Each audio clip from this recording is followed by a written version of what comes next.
একজন সাধারণ মুসলিম কিভাবে মাযহাব মেনে ইসলাম শিখবে? একজন সাধারণ মুসলিম এবং একজন আলেম মুসলিম, শিক্ষার্থী মুসলিম, সবার উপরই ফরজ হচ্ছে কোরআন সুন্নাহ মেনে চলা। এটা হচ্ছে কমন কথা।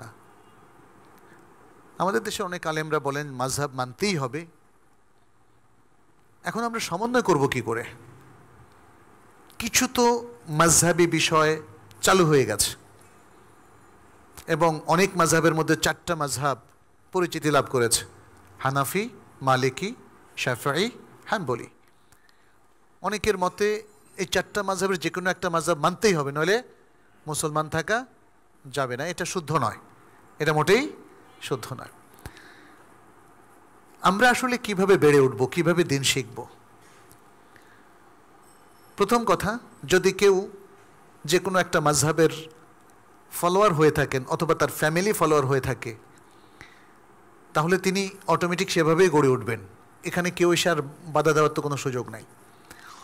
কিন্তু যদি তার উপলব্ধি হয় যে না, আমার আসল রিসোর্স হচ্ছে কোরআন এবং সুন্নাহ, যেটা তাকে ফলো করতে হবে, তাহলে তিনি মাযহাবের মধ্যে যেগুলো কোরআন সুন্নাহর সাথে মেলে সেটা ঠিক রাখবেন, আর যেগুলো কোরআন সুন্নাহর সাথে সাংঘর্ষিক অবস্থানে থাকে সে অংশটা তিনি শুদ্ধ করে নেবেন।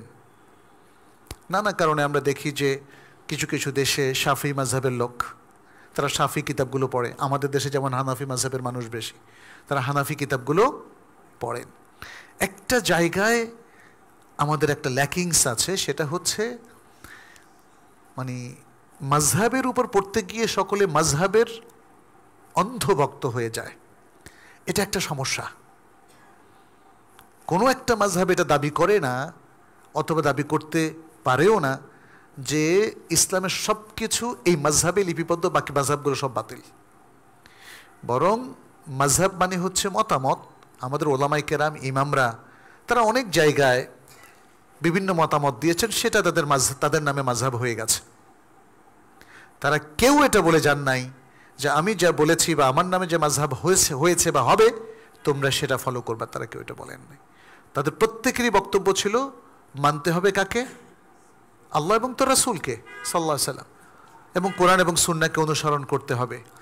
ফলে মাযহাবের ব্যাপারে আমাদের কমন যে মানহাজ বা নীতিমালা, সেটা হচ্ছে মাযহাবের যতটুকু কোরআন এবং সুন্নাহর সাথে মেলে ততটুকু মানা যাবে, আর যেখানে কোরআন এবং সুন্নাহ বা সহিহ হাদিসের সাথে সাংঘর্ষিক হয় সেটা বর্জন করতে হবে। তবে এক্ষেত্রে সাধারণ মানুষ কিভাবে সেটা জানবে?